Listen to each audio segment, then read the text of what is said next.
आज rhapsody of realities में Sunday 15 नवंबर 2020 15 नवंबर 2020 आज पास्टर क्रिस ओयाखिलोमे के द्वारा हमको जो विषय दिया गया है उस विषय को हम इंग्लिश और हिंदी दोनों भाषाओं में समझेंगे और हमारे जीवन में जहाँ कहीं पर भी ये वचन को और ये सीखने में हमको जो कुछ भी हमारे विश्वास जीवन को बढ़ाने के लिए और दुरुस्ती करने के लिए जो भी ज़रूरी है वो सब हम ग्रहण करेंगे। हम विश्वास के साथ और हम पूरे दृढ़ता के साथ ये वचन अंगीकार करके हम इसे स्वीकारेंगे। आज जो विषय है वो यह है, योर नेम इज़ इम्पॉर्टेंट। आपका नाम महत्वपूर्ण है। ये विषय है, योर नेम इज़ इम्पॉर्टेंट। आपका नाम महत्वपूर्ण है। जेनेसिस 17:5 उत्पत्ति के 17 अध्याय के 5 वचन में से इसे लिया गया है। इंग्लिश में ये वचन इस प्रकार से है, genesis 17th chapter 5 verse, neither shall thy name any more be called Abram, but thy name shall be Abraham, for a father of many nations have I made thee। उत्पत्ति 17 अध्याय 5 वचन इस प्रकार से बताता है, इसलिए अब से तेरा नाम अब्राम न रहेगा परंतु तेरा नाम अब्राहम होगा, क्योंकि मैंने तुझे जातियों के समूह का मूल पिता ठहरा दिया है। Whatever name you answer has a direct bearing on your destiny.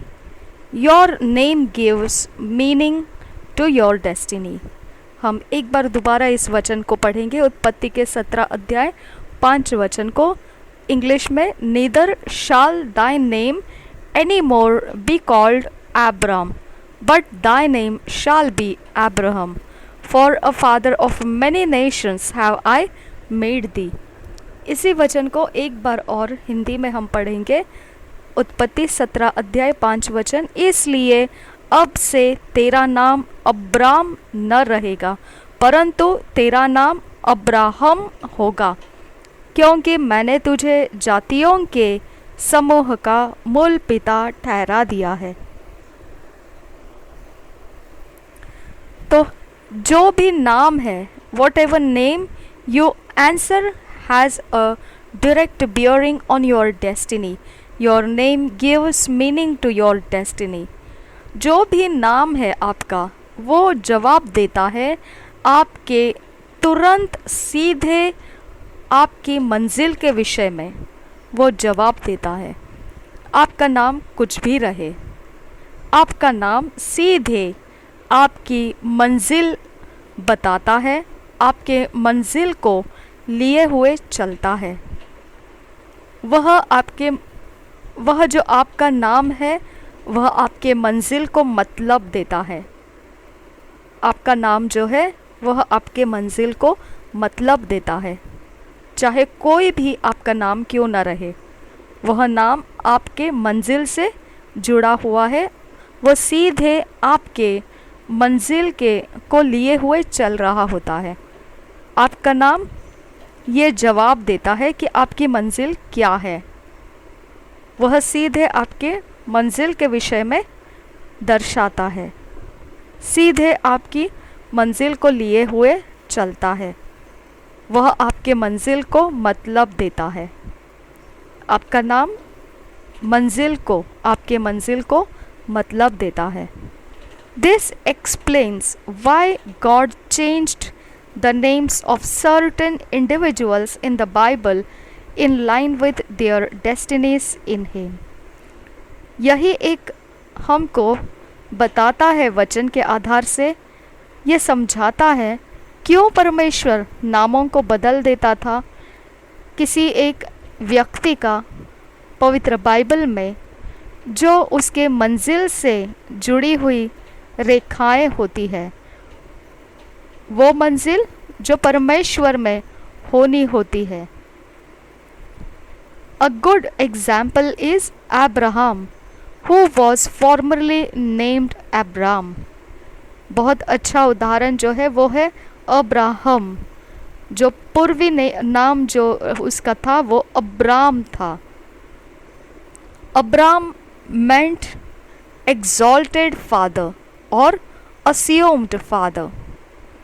Abram का मतलब बनता था पिता होने वाला, ऐसा ऊंचा पिता जिसको आदर किया जाएगा ऊंचाई में, उस प्रकार का पिता। या फिर जो पिता है इस प्रकार से उसे हम सोचेंगे, वह सच में नहीं है परंतु वह पिता है इस प्रकार से हम सोचेंगे। ये है अब्राम का मतलब।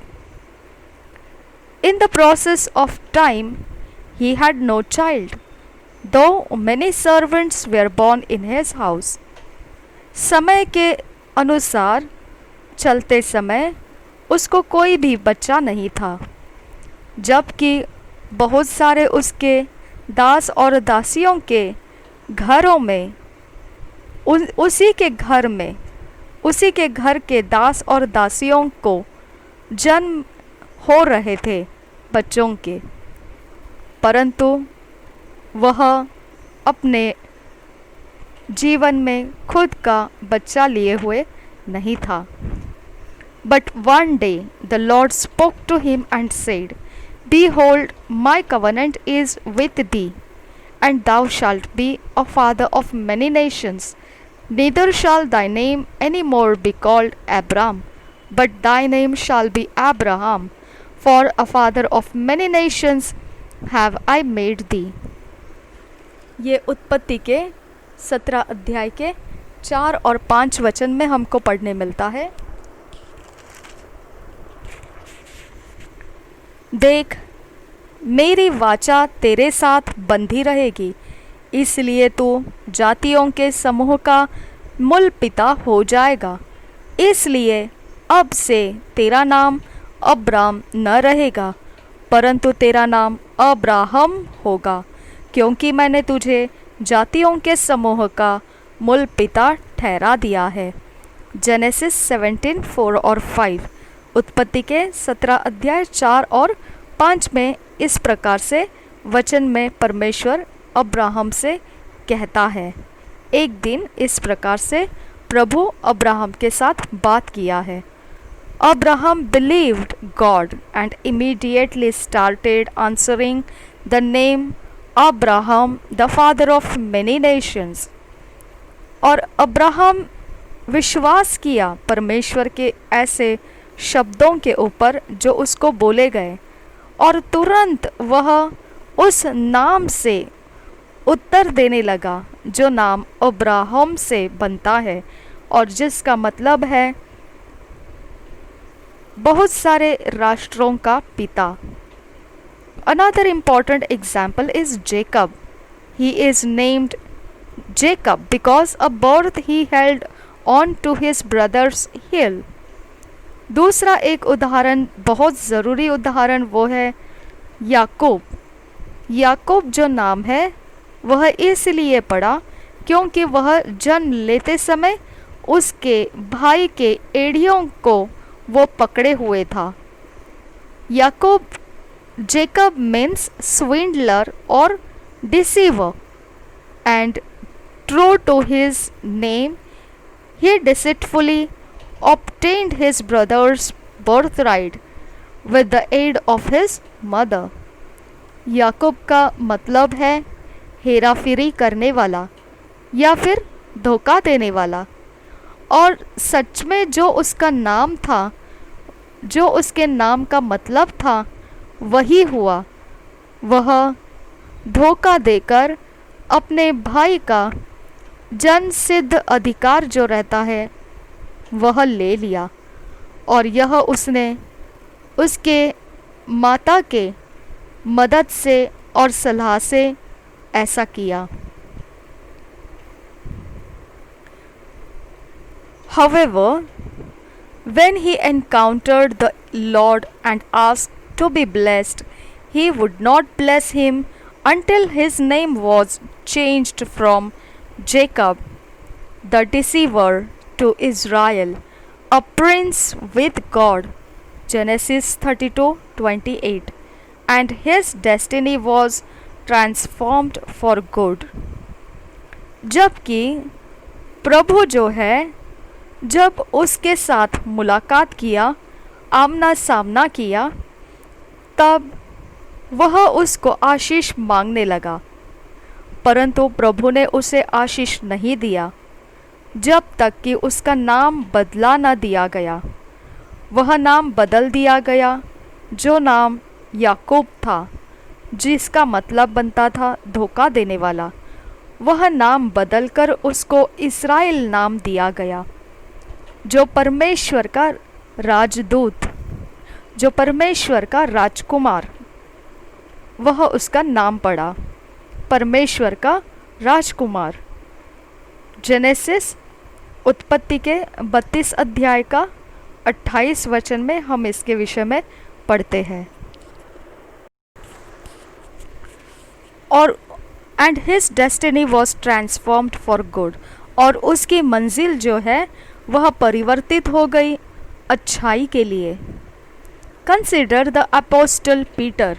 Before he came to Jesus, he answered the name Simon, meaning a reed shaken by the wind, unstable. इसे सोच कर देखिए, जो प्रेरित पतरस था, जब वह यीशु में आया, तब उसका जो जवाब दिया गया नाम था, जवाब में दिया गया जो नाम था वो था शिमोन, जिसका मतलब है एक पतली सी लकड़ी जो हवा के झोंके से हिल जाती है। अस्थिरता उसका मतलब बनता है। As Simon he was inconsistent. जैसे ही शिमोन नाम का मतलब है, उसी प्रकार से वह भी भारी अस्थिर था, एक समान नहीं रहता था। But one day Jesus said to him, Thou art Peter, Greek Patros, and upon this rock, Greek Petra, I will build my church. Matthew 16:18। और फिर एक दिन आया, यीशु उसको बोला कि तो पतरस है। पतरस का यूनानी मतलब होता है पेत्रोस। और उसने कहा, उस चट्टान के ऊपर मेरी कलसिया बंधी जाएगी। जो यूनानी भाषा में वो जो पत्थर है, जो चट्टान है, उसको पेट्रा कहा गया है। यह हम मत्ती के 16 अध्याय के 18 वचन में पढ़ सकते हैं। मत्ती का 16 अध्याय का 18 वचन। और मैं भी तुझसे कहता हूँ कि तू पतरस है, और मैं इस पत्थर पर अपनी कलसिया बनाऊंगा, और अधोलोक के फाटक उस पर प्रबल न होंगे। If the meaning of your name is not consistent with the word of God, you have got to change it. अगर आपका नाम उस नाम के साथ समानता नहीं रखता है जो परमेश्वर का वचन कहता है, तो फिर आपका नाम बदल देने की ज़रूरत है। आपने उसे बदल देना है। It makes no difference that you have answered the name all your life. If its meaning is not consistent with the revelation of who you are in Christ, respond to God's word and change it as an act of faith. तो आपका नाम चाहे कोई भी रहे, परंतु वो अगर आपका जवाब देता है जो परमेश्वर के वचन के विपरीत है, तो फिर परवाह नहीं कि आपका नाम क्या है और कितना लंबा समय उस नाम जो आपका जवाब देता है मंजिल के विषय में, वो नाम के आधार से आप जीते रहे। कोई परवाह नहीं कितने लंबे समय से उस नाम से आप जीते रहे। जब वो नाम परमेश्वर का प्रकाशन जो कहता है कि आप यीशु में मसीह में कौन हो, जो परमेश्वर के वचन के विषय में उत्तर देता है, तो फिर उसके साथ समानता अगर वो नाम नहीं रखा है, तो वो नाम चाहे कोई भी हो, उसको बदल देना विश्वास के, कृति के, क्रिया के साथ हमने उसे बदल देना, विश्वास का एक कार्य समझकर बदल देना है। प्रेयर, हम प्रार्थना करेंगे। जब मैं इंग्लिश में प्रार्थना करूं, अगर आप इसे इंग्लिश में करना चाहेंगे, आप इसे इंग्लिश में कीजिए। अगर आप इसे हिंदी में करना चाहते हैं, तो आप इसे हिंदी में कीजिए। लेकिन हमने इसे मुंह से बोलकर अंगीकार करते हुए करना है। Blessed father, thank you for your word that reveals my identity, inheritance, and abilities in Christ.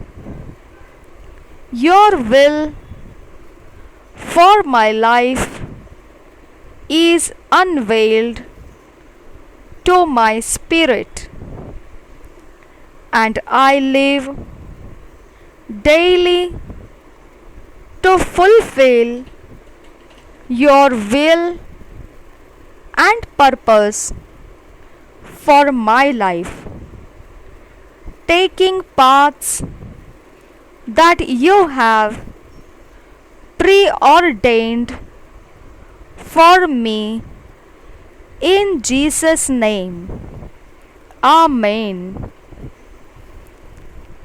अब हम हिंदी में यही प्रार्थना करेंगे। धन्य हो पिता, तेरा धन्यवाद करता हूँ वचन के लिए जो मेरी पहचान प्रकट करता है, विरासत और काबिलियत जो मसीह में है वो प्रकट करता है। तेरी इच्छा मेरे जीवन में खोली गई है, मेरे आत्मा में, और मैं रोज़ तेरी इच्छा पूरी करने के लिए जीता हूँ और तेरा मकसद, तेरे इरादे और उसी के लिए मेरा जीवन है। मेरे रास्ते जो तूने पूर्व नियोजित कर रखे हैं मेरे लिए, उन्हीं रास्तों से मैं जीता हूँ। यीशु के नाम में आमीन। आज जो वचन हमको मिला है वो ये है, genesis 32:24-28, Matthew 16th chapter 16 to 18th verse। आज वचन मनन के लिए जो दिया है वो है उत्पत्ति 32 अध्याय 24 से लेकर 28 वचन, और मत्ती का सुसमाचार 16 अध्याय 16 वचन से लेकर 18 वचन तक। पहले हम इंग्लिश में किंग जेम्स वर्शन में से पढ़ेंगे और फिर हिंदी में DSI बाइबल में से पढ़ेंगे। जेनेसिस 32 चैप्टर 24 वर्स से पढ़ेंगे 28 तक। And Jacob was left alone and there wrestled a man with him until the breaking of the day. And when he saw that he prevailed not against him, he touched the hollow of his thigh, and the hollow of Jacob's thigh was out of joint as he wrestled with him. And he said, Let me go, for the day breaketh. And he said, I will not let thee go, except thou bless me. And he said unto him, What is thy name? And he said, Jacob. And he said, Thy name shall be called no more Jacob, but Israel, for as a prince hast thou power with God and with men, and hast prevailed. 32 अध्याय उत्पत्ति का 24 से लेकर 28 तक पढ़ेंगे। और याकूब आप अकेला रह गया, तब कोई पुरुष आकर पाँव फटने तक उससे मल्लयुद्ध करता रहा। जब उसने देखा कि मैं याकूब पर प्रबल नहीं होता, तब उसकी जांघ की नस को छुआ, और याकूब की जांघ की नस उससे मल्लयुद्ध करते चढ़ गई। तब उसने कहा, मुझे जाने दे, क्योंकि भोर होने वाला है। याकूब ने कहा, जब तक तू मुझे आशीर्वाद न दे, तब तक मैं तुझे जाने न दूंगा। और उसने याकूब से पूछा, तेरा नाम क्या है? उसने कहा, याकूब। उसने कहा, तेरा नाम अब याकूब नहीं, परंतु इस्राएल होगा, क्योंकि तू परमेश्वर से और मनुष्यों से भी युद्ध करके प्रबल हुआ है। Matthew 16th chapter 16 to 18th verse. And Simon Peter answered and said, Thou art the Christ, the Son of the living God. And Jesus answered and said unto him, Blessed art thou, Simon Bar-Jonah, for flesh and blood hath not revealed it unto thee, but my Father which is in heaven. And I say also unto thee, that thou art Peter, and upon this rock I will build my church, and the gates of hell shall not prevail against it. मत्ती का सुसमाचार 16 अध्याय 16 से 18 वचन। शमौन पतरस ने उत्तर दिया, तू जीवते परमेश्वर का पुत्र मसीह है। यीशु ने उसको उत्तर दिया, हे शमौन, योना के पुत्र, तू धन्य है, क्योंकि मांस और लहू ने नहीं, परंतु मेरे पिता ने जो स्वर्ग में है यह बात तुझ पर प्रकट की है। और मैं भी तुझसे कहता हूँ कि तू पतरस है, और मैं इस पत्थर पर अपनी कलीसिया बनाऊंगा, और अधोलोक के फाटक उस पर प्रबल न होंगे। एक साल का 1 ईयर का बाइबल रीडिंग प्लान में Hebrews 12th chapter 1 to 13th verse, Ezekiel 11 chapter 12 chapter. एक साल के बाइबल रीडिंग प्लान में इब्रानी की पत्री 12 अध्याय 1 से लेकर 13 वचन, यहेजकेल की भविष्यवाणी 11 अध्याय और 12 अध्याय। पहले हम इंग्लिश में किंग जेम्स वर्शन में से पढ़ेंगे, और वही हम हिंदी में BSI बाइबल में से पढ़ेंगे। Hebrews 12th chapter, exhortation to faith and godliness, first verse से पढ़ेंगे।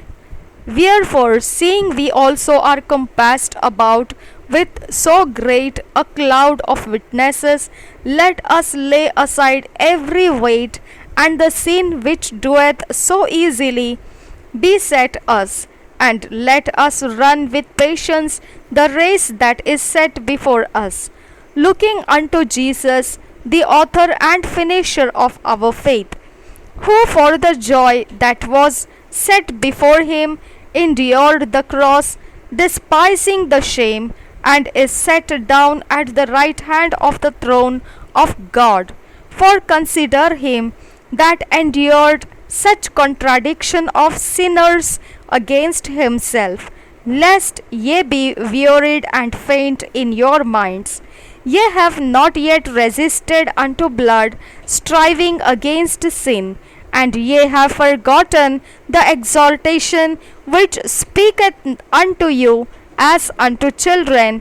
My son, despise not thou the chastening of the Lord, nor faint when thou art rebuked of him.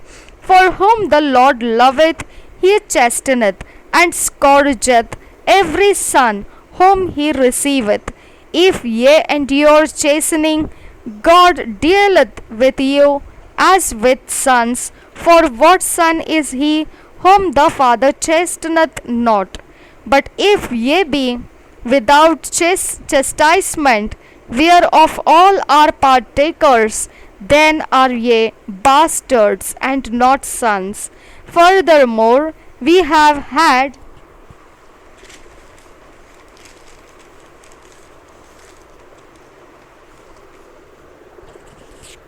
fathers of our flesh which corrected us, and we gave them reverence. Shall we not much rather be in subjection unto the Father of spirits and live? For they verily for a few days chastened us after their own pleasure, but he for our profit, that we might be partakers of his holiness. Now no chastening for the present seemeth to be joyous, but grievous. Nevertheless afterward it yielded the peaceable fruit of righteousness unto them which are exercised thereby. Wherefore lift up the hands which hang down, and the feeble knees, and make straight paths for your feet, lest that which is lame be turned out of the way, but let it rather be healed.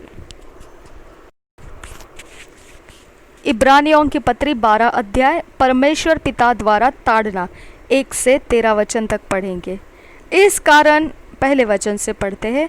इस कारण जबकि गवाहों का ऐसा बड़ा बादल हमको घेरे हुए है, तो आओ हर एक रोकने वाली वस्तु और उलझाने वाले पाप को दूर करके वह दौड़ जिसमें हमें दौड़ना है धीरज से दौड़े, और विश्वास के कर्ता और सिद्ध करने वाले यीशु की ओर ताकते रहे, जिसने उस आनंद के लिए जो उसके आगे धरा था लज्जा की कुछ चिंता न करके क्रूस का दुख सहा, और परमेश्वर के सिंहासन की दाहिनी ओर जा बैठा। इसलिए उस पर ध्यान करो जिसने अपने विरोध में पापियों का इतना विरोध सह लिया कि तुम निराश होकर साहस न छोड़ दो।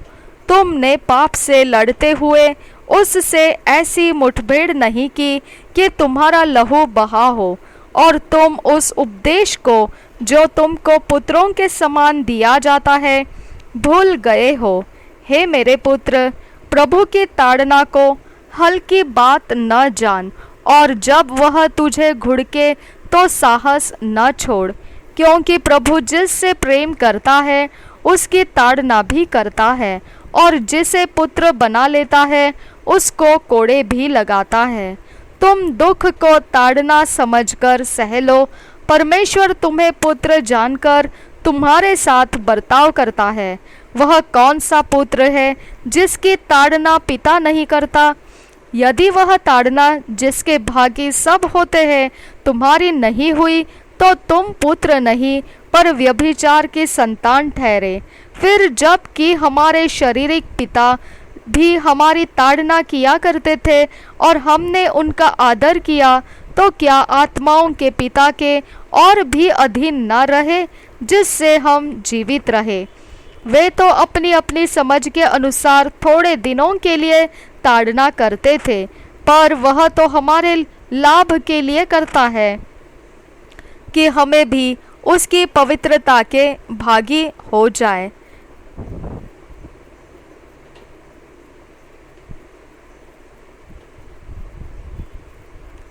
वर्तमान में हर प्रकार की ताड़ना आनंद की नहीं पर शोक ही की बात दिखाई पड़ती है, तो भी जो उसको सहते सहते पक्के हो गए हैं, बाद में उन्हें चैन के साथ धर्म का प्रतिफल मिलता है। उपदेश और चेतावनी 12 वचन से आगे।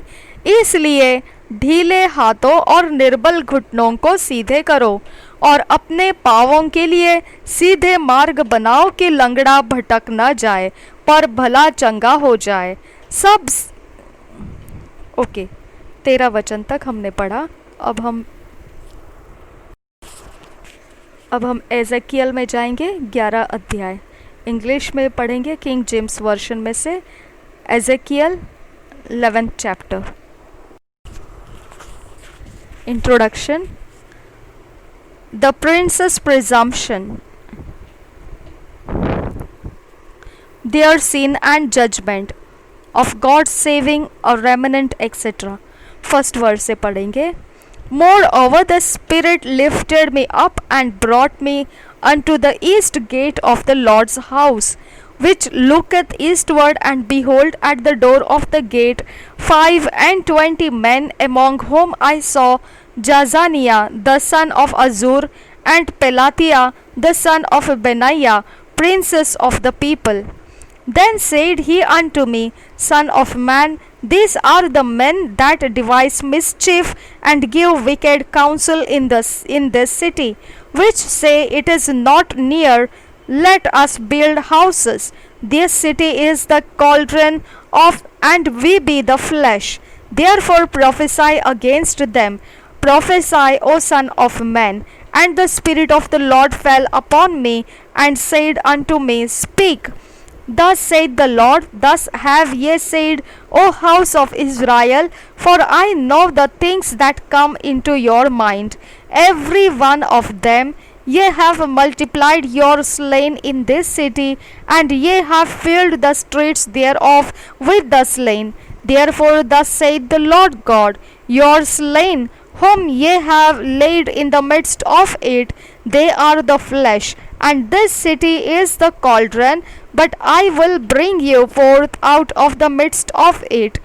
Ye have feared the sword, and I will bring a sword upon you, saith the Lord God. And I will bring you out of the midst thereof, and deliver you into the hands of strangers, and will execute judgments among you.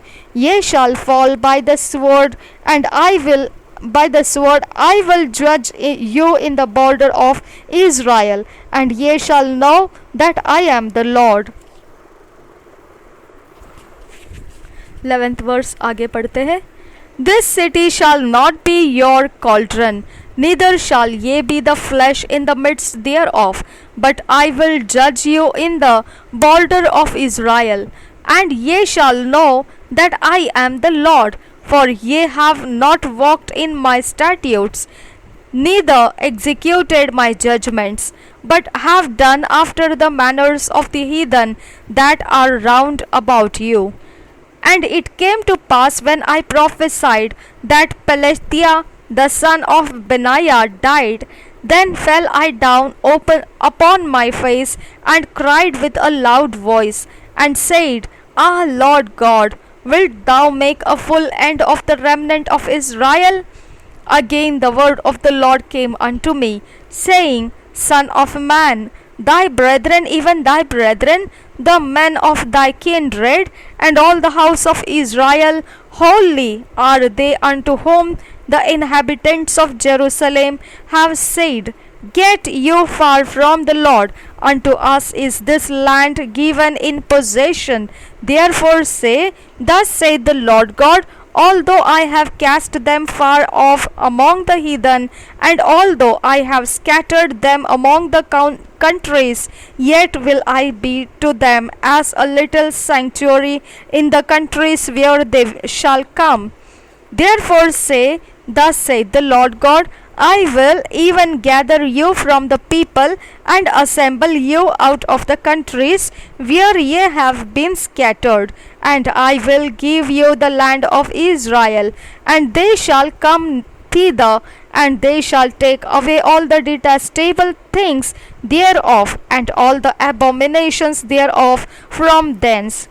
And I will give them one heart, and I will put a new spirit within you, and I will take the stony heart out of their flesh, and will give them an heart of flesh, that they may walk in my statutes, and keep mine ordinances, and do them.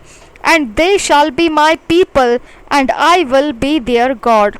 But as for them whose heart walketh after the heart of their detestable things and their abominations, I will recompense their way upon their own heads, saith the Lord God.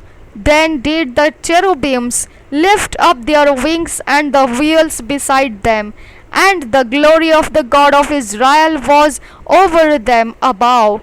And the glory of the Lord went up from the midst of the city and stood upon the mountain which is on the east side of the city. Afterwards the Spirit took me up and brought me in a vision by the Spirit of God into Chaldea to them of the captivity. So the vision that I had seen went up from me. Then I spake unto them of the captivity all the things that the Lord had shewed me. 12th chapter. The type of Ezekiel's removing shows the captivity of Zedekiah. Ezekiel's trembling shows the desolation of the Jews. First verse से पढ़ेंगे. The word of the Lord also came unto me, saying, Son of man, thou dwellest in the midst of a rebellious house, which have eyes to see and see not. They have ears to hear and hear not, for they are a rebellious house. Therefore, thou son of man, prepare thee stuff for removing, and remove by day in their sight. And thou shalt remove from thy place to another place in their sight. It may be they will consider, though they be a rebellious house. Then shalt thou bring forth thy stuff by day in their sight, as stuff for removing, and thou shalt go forth at even in their sight, as they that go forth into captivity. Dig thou through the wall in their sight, and carry out thereby in their sight. Shalt thou bear it upon thy shoulders, and carry it forth in the twilight. Thou shalt cover thy face, that thou see not the ground. For I have set thee for a sign unto the house of Israel. And I did so, as I was महिमा महिमा तेरी गाते. As I have commanded, I brought forth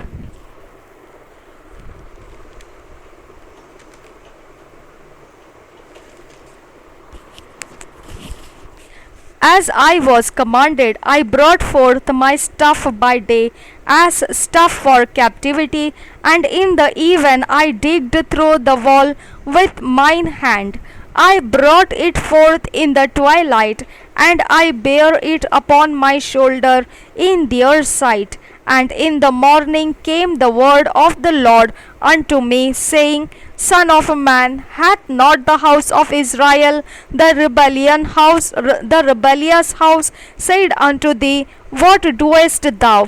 Say thou unto them, Thus saith the Lord God, The burden concerneth the prince in Jerusalem, and all the house of Israel that are among them. Say, I am your sign, like as I have done, so shall it be done unto them. They shall remove and go into captivity, and the prince that is among them shall bear upon his shoulder in the twilight, and shall go forth. They shall dig through the wall to carry out thereby. He shall cover his face, that he see not the ground with his eyes. My net also will I spread upon him, and he shall be taken in my snare, and I will bring him to Babylon, to the land of the Chaldeans. Ye shall he not see it, though yet shall he not see it, though he shall die there.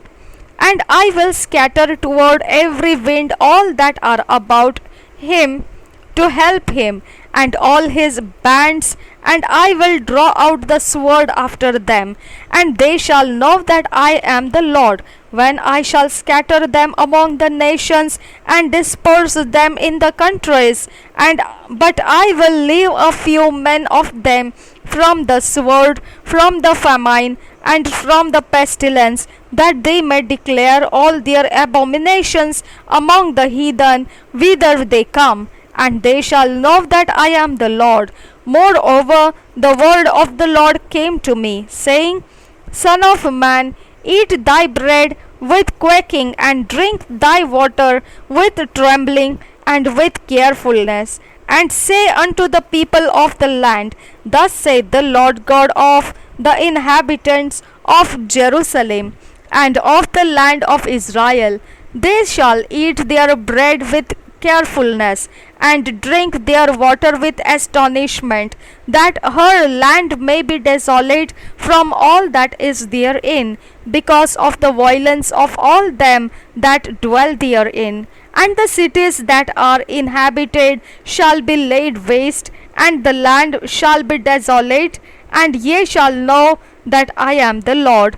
And the word of the Lord came unto me, saying, Son of man, what is that proverb that ye have in the land of Israel, saying, The days are prolonged, and every vision faileth? Tell them therefore, Thus saith the Lord God, I will make this proverb to cease, and they shall no more use it as a proverb in Israel. But say unto them, The days are at hand, and the effect of every vision, for there shall be no more divination within the house of Israel. For I am the Lord, I will speak, and the word that I shall speak shall come to pass. It shall be no more prolonged, for in your days, O rebellious house, will I say the word, and will perform it, saith the Lord God. Again the word of the Lord came to me, saying, Son of man, behold, they of the house of Israel say, The vision that he seeth is for many days to come, and he prophesieth of the times that are far off. Therefore say unto them, Thus saith the Lord God, There shall none of my words be prolonged any more, but the word which I have spoken shall be done, saith the Lord God. यहेजकेल की भविष्यवाणी 11 अध्याय पहले वचन से पढ़ेंगे। यरूशलेम की भर्त्सना। तब आत्मा ने मुझे उठाकर यहोवा के भवन के पूर्वी फाटक के पास, जिसका मुँह पूर्वी दिशा की ओर है, पहुंचा दिया। और वहाँ मैंने क्या देखा कि फाटक ही में 25 पुरुष हैं। मैंने उनके बीच अज्जूर के पुत्र याजन्या को और बनाया के पुत्र पलत्या को देखा, जो प्रजा के प्रधान थे। तब उसने मुझसे कहा, हे मनुष्य के संतान, जो मनुष्य इस नगर में अनर्थ कल्पना और बुरी युक्ति करते हैं, वे ये ही है। ये कहते हैं, घर बनाने का समय निकट नहीं, यह नगर हंडा और हम उसमें का मांस है। इसलिए हे मनुष्य के संतान, इनके विरुद्ध भविष्यवाणी कर, भविष्यवाणी। तब यहोवा का आत्मा मुझ पर उतरा और मुझसे कहा, ऐसा कह, यहोवा यूँ कहता है, हे इज़राइल के घराने, तुमने ऐसा ही कहा है। जो कुछ तुम्हारे मन में आता है उसे मैं जानता हूँ। तुमने तो इस नगर में बहुतों को मार डाला, वरन उसकी सड़कों को शवों से भर दिया है। इस कारण प्रभु यहोवा यूँ कहता है, जो मनुष्य तुमने इसमें मार डाले हैं, उनके शव ही इस नगर रूपी हांडे में का मांस है, और तुम इसके बीच से निकाले जाओगे। तुम तलवार से डरते हो, और मैं तुम पर तलवार चलाऊंगा। प्रभु यहोवा की यही वाणी है, मैं तुमको इसमें से निकालकर परदेशियों के हाथ में कर दूंगा, और तुमको दंड दिलाऊंगा। तुम तलवार से मरकर गिरोगे, और मैं तुम्हारा मुकद्दमा इस्राएल के देश की सीमा पर चुकाऊंगा। तब तुम जान लोगे कि मैं यहोवा हूँ। यह नगर तुम्हारे लिए हंडा न बनेगा, और न तुम इसमें का मांस होंगे। मैं तुम्हारा मुकद्दमा इस्राएल के देश की सीमा पर चुकाऊंगा। तब तुम जान लोगे कि मैं यहोवा हूँ। तुम तो मेरी विधियों पर नहीं चले और मेरे नियमों को तुमने नहीं माना, परंतु अपने चारों ओर की जातियों की रीतियों पर चले हो। मैं इस प्रकार की भविष्यवाणी कर रहा था कि बनाया का पुत्र पलत्या मर गया। तब मैं मुंह के बल गिरकर ऊंचे शब्द से चिल्ला उठा और कहा, हाय प्रभु यहोवा, क्या तू इज़राइल के बचे हुओं का सत्यानाश कर डालेगा? बंधुआई में गए लोगों से परमेश्वर की प्रतिज्ञा। 14 वचन आगे बढ़ते हैं। तब यहोवा का यह वचन मेरे पास पहुंचा, हे मनुष्य के संतान, यरूशलेम के निवासियों ने तेरे निकट भाइयों से वरन इस्राएल के सारे घराने से भी कहा है कि तुम यहोवा के पास से दूर हो जाओ। यह देश हमारे ही अंधकार में दिया गया है। परंतु तू उनसे कहे, प्रभु यहोवा यूं कहता है, मैंने तुमको दूर दूर की जातियों में बसाया और देश देश में तितर बितर कर दिया है। तो भी जिन देशों में तुम आए हुए हो उनमें मैं स्वयं तुम्हारे लिए थोड़े दिन तक पवित्र स्थान ठहरूंगा। इसलिए उनसे कह, प्रभु यहोवा यूं कहता है, मैं तुमको जाति जाति के लोगों के बीच से बटोरूंगा और उन देशों में तुम तितर बितर किए गए हो उनमें से तुमको इकट्ठा करूंगा और तुम्हें इस्राएल की भूमि दूंगा। वे वहां पहुंचकर उस देश की सब घृणित मूर्तें और सब घृणित काम भी उससे दूर करेंगे। मैं उनका हृदय एक कर दूंगा और उनके भीतर नई आत्मा उत्पन्न करूंगा और उनकी देह में से पत्थर का सा हृदय निकालकर उन्हें मांस का हृदय दूंगा, जिससे वे मेरी विधियों पर नित्य चला करे और मेरे नियमों को माने, और वे मेरी प्रजा ठहरेंगे और मैं उनका परमेश्वर ठहरूंगा। परंतु वे लोग जो अपनी घृणित मूर्तों और घृणित कामों में मन लगाकर चलते रहते हैं, उनको मैं ऐसा करूंगा कि उनकी चाल उन्हीं के सिर पर पड़ेगी। प्रभु यहोवा की यही वाणी है। परमेश्वर के तेज का यरूशलेम से प्रस्थान। इस पर करूबों ने अपने पंख उठाए और पहिए उनके संग संग चले और इस्राएल के परमेश्वर का तेज उनके ऊपर था। तब यहोवा का तेज नगर के बीच में से उठकर उस पर्वत पर ठहर गया जो नगर के पूर्व ओर है। फिर आत्मा ने मुझे उठाया और परमेश्वर के आत्मा की शक्ति से दर्शन में मुझे कसदियों के देश में बंदियों के पास पहुंचा दिया। जो दर्शन मैंने पाया था वह लोप हो गया। तब जितनी बातें यहोवा ने मुझे दिखाई थी वे मैंने बंदियों को बता दी। भविष्यद्वक्ता बंधुआई में जाने का प्रतीक। 12 अध्याय पहले वचन से पढ़ेंगे। फिर यहोवा का यह वचन मेरे पास पहुंचा, हे मनुष्य के संतान, तो विद्रोह करने वाले घराने के बीच में रहता है, जिनके देखने के लिए आंखें तो है परंतु नहीं देखते, और सुनने के लिए कान तो है परंतु नहीं सुनते, क्योंकि वे विद्रोह करने वाले घराने के हैं। इसलिए हे मनुष्य के संतान, दिन को बंधुआई का सामान तैयार करके उनके देखते हुए उठ जाना। उनके देखते हुए अपना स्थान छोड़कर दूसरे स्थान को जाना। यद्यपि वे विद्रोह करने वाले घराने के हैं तो भी संभव है कि वे ध्यान दें। इसलिए तो दिन को उनके देखते हुए बंधुआई के सामान के समान अपना सामान निकालना, और तब तो सांझ को बंधुआई में जाने वाले के समान उनके देखते हुए उठ जाना।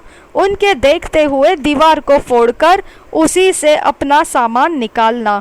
उनके देखते हुए उसे अपने कंधे पर उठाकर अंधेरे में निकालना, और अपना मुंह ढांपे रहना कि भूमि तुझे न देख पड़े, क्योंकि मैंने तुझे इस्राएल के घराने के लिए एक चिन्ह ठहराया है।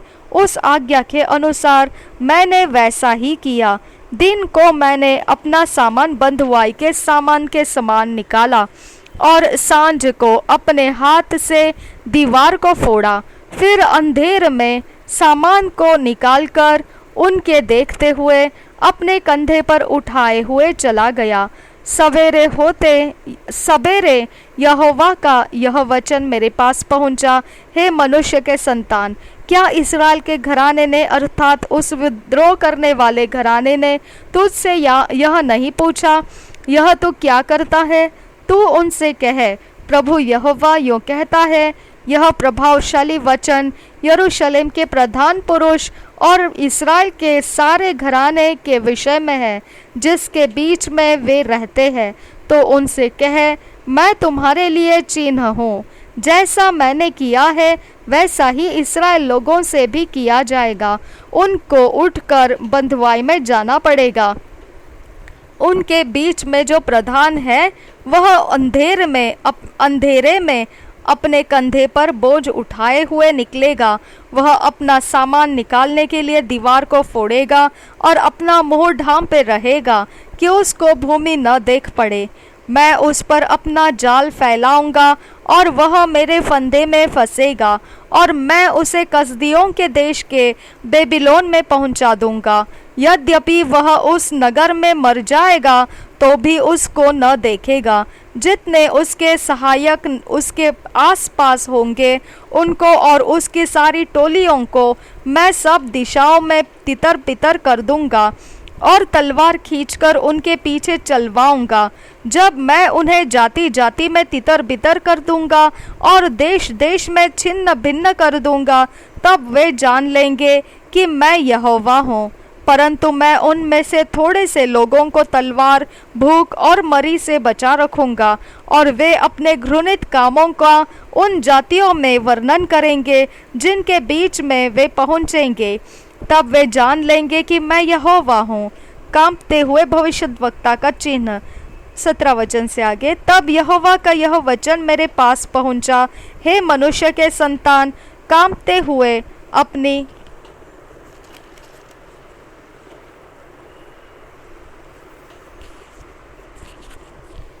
रोटी खाना और थरथराते हुए चिंता करते हुए अपना पानी पीना और इस देश के लोगों से यो कहना कि प्रभु यहोवा यरूशलेम और इस्राएल के देश के निवासियों के विषय में यो कहता है, वे अपनी रोटी चिंता के साथ खाएंगे और अपना पानी विस्मय के साथ पिएंगे, क्योंकि देश अपने सब रहने वालों के उपद्रव के कारण अपनी सारी भरपूरी से रहित हो जाएगा।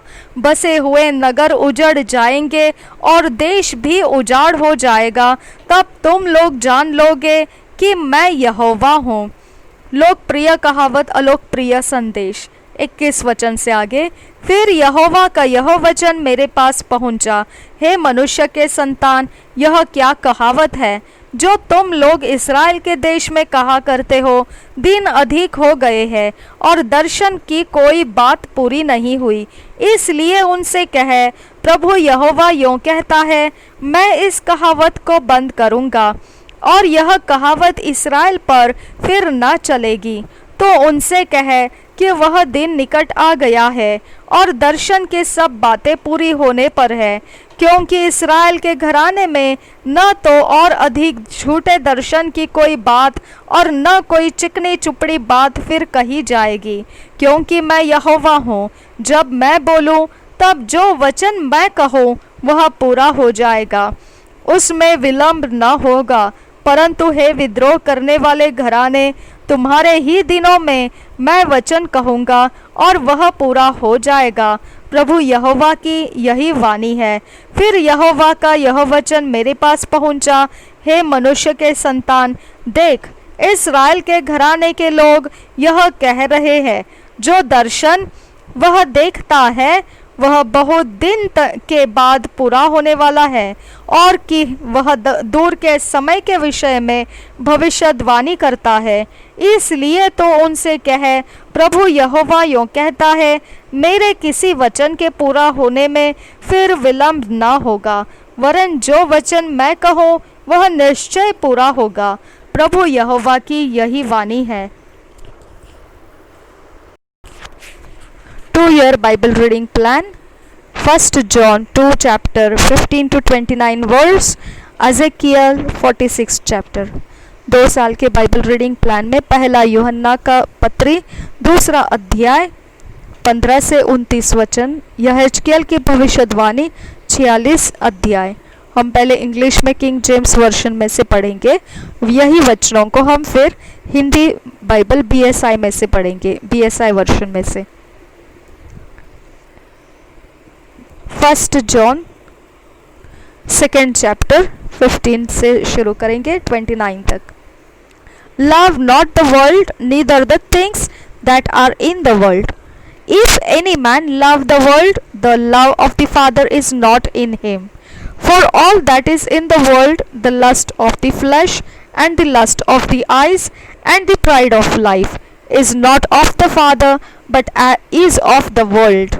And the world passeth away, and the lust thereof, but he that doeth the will of God abideth forever. Little children, it is the last time, and as ye have heard that Antichrist shall come, even now are there many antichrists, whereby we know that it is the last time. They went out from us, but they were not of us.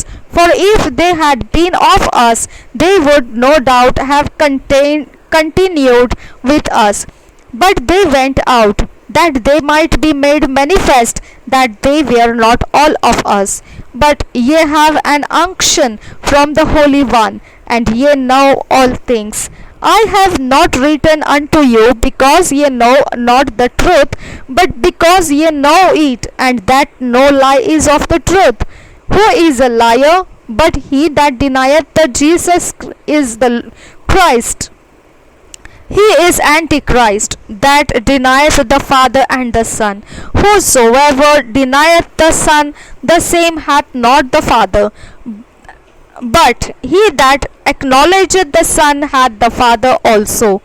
Let that Father abide in you, which ye have heard from the beginning.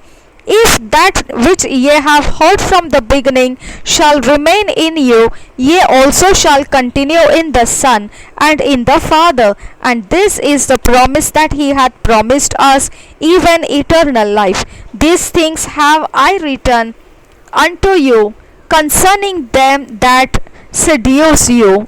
But the anointing which ye have received of him abideth in you, and ye need not that any man teach you, but as the same anointing teacheth you of all things, and is truth, and is no lie.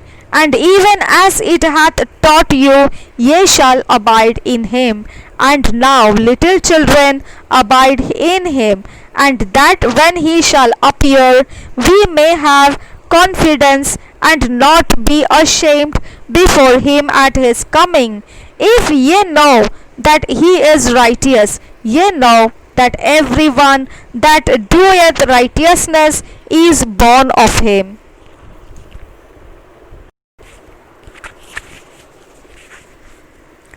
पहला यूहन्ना 2 अध्याय 15 से 29 वचन तक। संसार से प्रेम न करो। 15 वचन से पढ़ेंगे।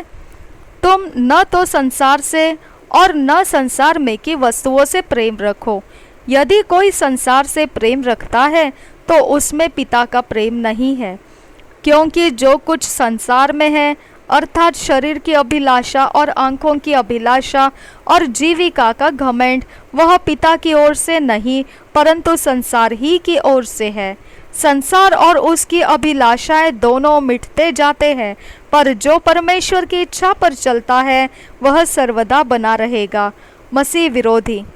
हे लड़कों, यह अंतिम समय है और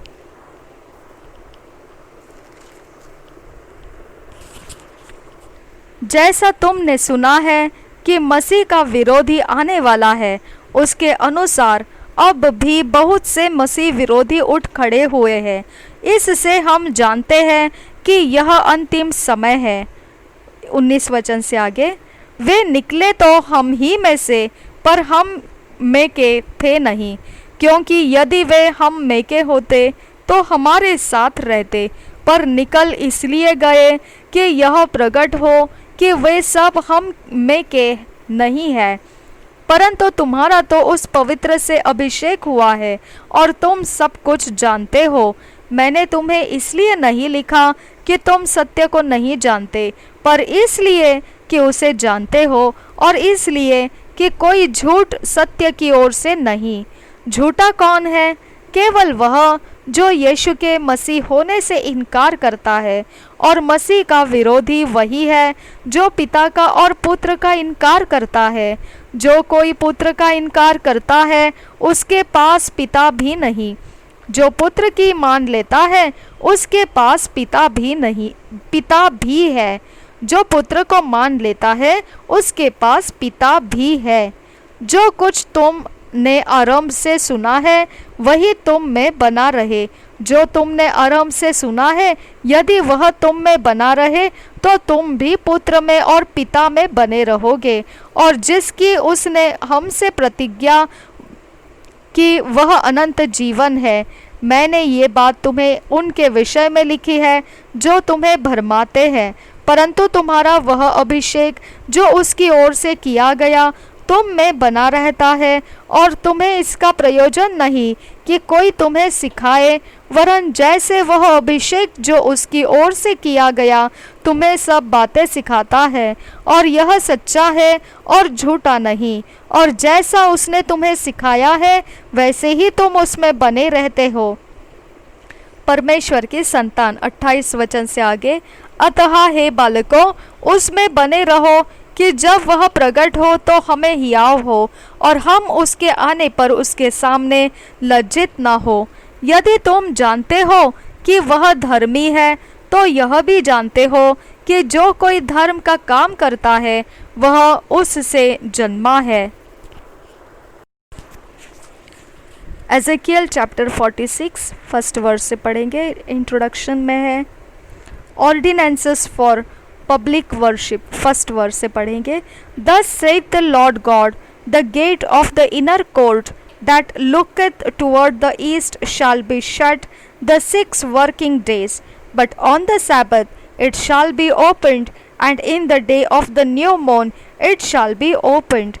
And the prince shall enter by the way of the porch of that gate without, and shall stand by the post of the gate. And the priest shall prepare his burnt offering and his peace offerings, and he shall worship at the threshold of the gate. Then he shall go forth, but the gate shall not be shut until the evening. Likewise the people of the land shall worship at the door of this gate before the Lord in the Sabbaths and in the new moons. And the burnt offering and the prince shall offer unto the Lord in the Sabbath day shall be 6 lambs without blemish, and a ram without blemish. And the meat offering shall be an ephah for a ram, and the meat offering for the lambs as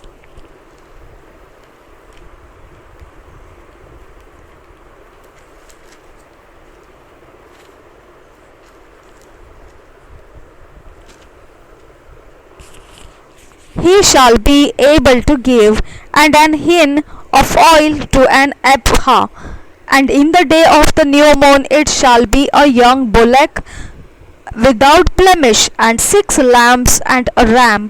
Then 6 lambs and a ram, they shall be without blemish. And he shall prepare a meat offering, an ephah for a bullock, and an ephah for a ram, and for the lambs according as his hand shall attain unto, and an hin of oil to an ephah. And when the prince shall enter, he shall go in by the way of the porch of that gate, and he shall go forth by the way thereof. But when the people of the land shall come before the Lord in the solemn feasts, he that entereth in by the way of the north gate to worship shall go out by the way of the south gate, and he that entereth by the way of the south gate shall go forth by the way of the north gate. He shall not return in the way of the gate whereby he came in. but shall go forth over against it. And the prince in the midst of them, when they go in, shall go in, and when they go forth, shall go forth. And in the feast of and in the solemnities, the meat offering shall be an ephah to a bullock, and an ephah to a ram, and to the lambs as he is able to give, and an hin of oil to an ephah. Now, when the prince shall prepare a voluntary burnt offering or peace offerings voluntarily unto the Lord, one shall then open him the gate that looketh toward the east, and he shall prepare his burnt offering and his peace offerings, as he did on the Sabbath day. Then he shall go forth, and after his going forth, one shall shut the gate. Thou shalt daily prepare a burnt offering unto the Lord of a lamb of the first year without blemish. Thou shalt prepare it every morning, and thou shalt prepare a meat offering for it every morning. The sixth part of an ephah, and the third part of an hin of oil, to temper with the fine flour, a meat offering continually by a perpetual ordinances unto the Lord. Thus shall they prepare the lamb and the meat offering and the oil every morning for a continual burnt offering. Thus saith the Lord God, if the prince give a gift unto any of his sons, the inheritance thereof shall be his sons, it shall be their possession by inheritance. But if he give a gift of his inheritance to one of his servants, then it shall be his to the year of liberty. After it shall return to the prince, but his inheritance shall be his sons for them. Moreover, the prince shall not take of the people's inheritance by oppression, to thrust them out of their possession, but he shall give his son's inheritance out of his own possession, that my people be not scattered every man from his possession. After he brought me through the entry which was at the side of the gate into the holy chambers of the priests, which looked toward the north, and behold, there was a place on the two sides westward. Then said he unto me, This is the place where the priest shall boil the trespass offering and the sin offering, where they shall bake the meat offering, that they bear them not out into the utter court, to sanctify the people. Then he brought me forth into the utter court, and caused me to pass by the four corners of the court. And behold, in every corner of the court there was a court. In the four corners of the court there were courts joined of 40 cubits long and 30 broad. These four corners were of one measure. And there was a row of building round about in them, round about them four, and it was made with boiling places under the rows around about. Then said he unto me, These are the places of them that boil, where the ministers of the house shall boil the sacrifice of the people.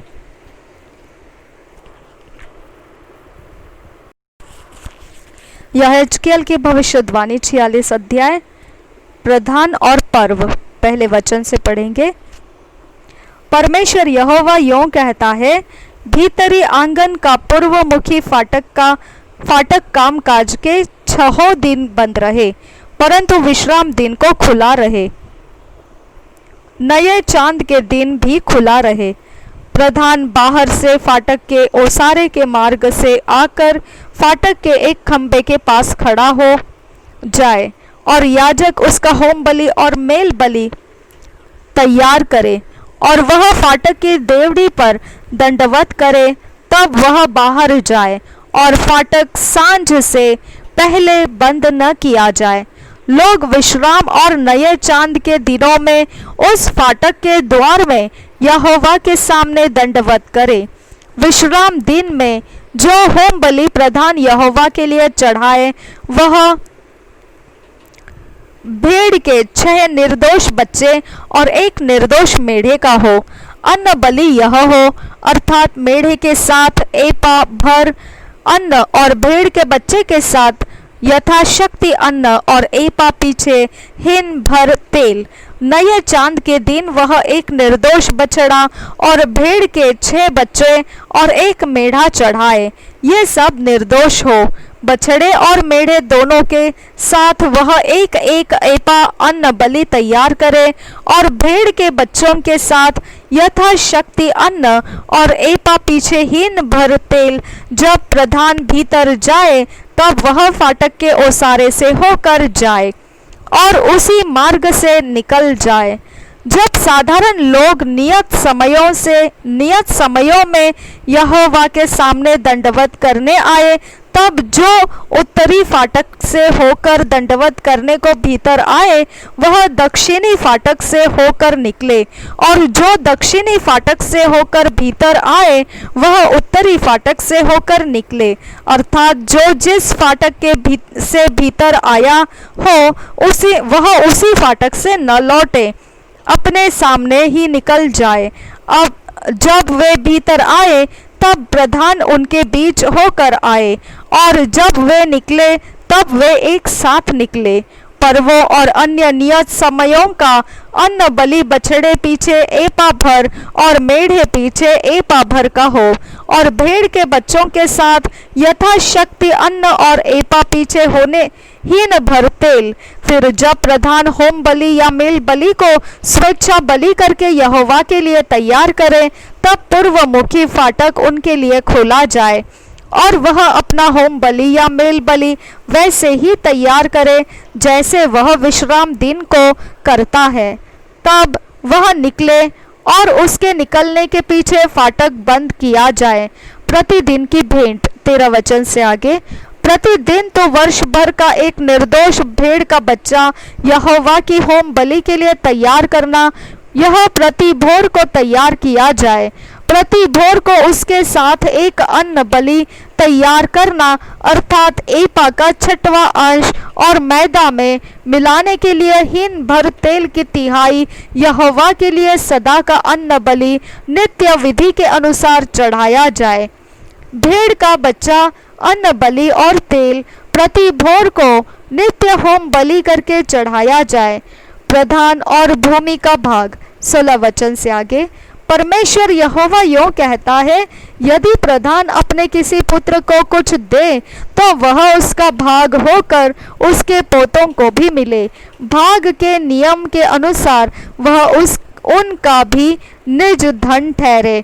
परंतु यदि वह अपने भाग में से अपने किसी कर्मचारी को कुछ दे तो छुट्टी के वर्ष तक तो वह उसका बना रहे, परंतु उसके बाद प्रधान को लौटा दिया जाए और उसका निज भाग ही उसके पुत्रों को मिले। प्रजा का ऐसा कोई भाग प्रधान न ले जो अंधेर से उनकी निज भूमि से छीना हो। अपने पुत्रों को वह अपनी ही निज भूमि में से भाग दे। ऐसा न हो कि मेरी प्रजा के लोग अपनी अपनी निज भूमि से तितर बितर हो जाए। मंदिर के रसोई घर 19 वचन से आगे। फिर वह मुझे फाटक के एक और के द्वार से होकर याजकों की उत्तरमुखी पवित्र कोठरियों में ले गया। वहां पश्चिमी ओर के कोने में एक स्थान था। तब उसने मुझसे कहा, यह वह स्थान है जिसमें याजक लोग दोष बलि और पाप बलि के मांस को पकाए और अन्न बलि को पकाए। ऐसा न हो कि उन्हें बाहरी आंगन में से ले जाने से साधारण लोग पवित्र ठहरे। तब उसने मुझे बाहरी आंगन में ले जाकर उस आंगन के चारों कोनों में घुमाया, और आंगन के हर एक कोने में एक एक ओट बना था। अर्थात आंगन के चारों कोनों में 40 हाथ लंबे और 30 हाथ चौड़े ओट थे। चारों कोनों के ओटों की एक ही माप थी। भीतर चारों ओर दीवार थी और दीवारों के नीचे पकाने के चूल्हे बने हुए थे। तब उसने मुझसे कहा, पकाने के घर जहाँ भवन के टहलुए लोगों के बलिदानों को पकाए वे यही है। प्रभु यीशु हम सब के साथ बना रहे। आमेन, आमेन, आमेन।